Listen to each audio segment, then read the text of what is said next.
Hey, what's up? It's Deek, RelaxShacks.com. Where are we here? Let me adjust the camera. Want to show you a brand new t-shirt. I gotta like jump into the picture.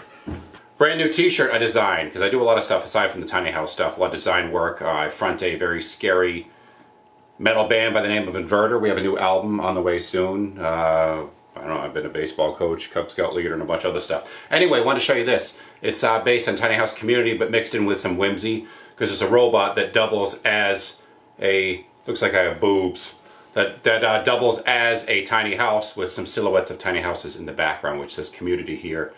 It's a team up with myself and Alex Eves from StayVocal.com.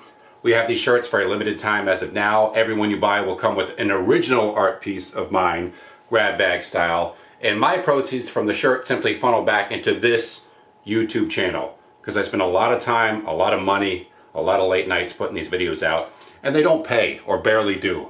So I want to keep that rolling, and I thank you guys for subscribing, for supporting me, and potentially considering picking up one of these shirts. Also, some workshops on the way in Nebraska next week. We have a small one, part of the Midwest Tiny House Fest, and Tiny House Summer Camp 6. Wow, time has flown.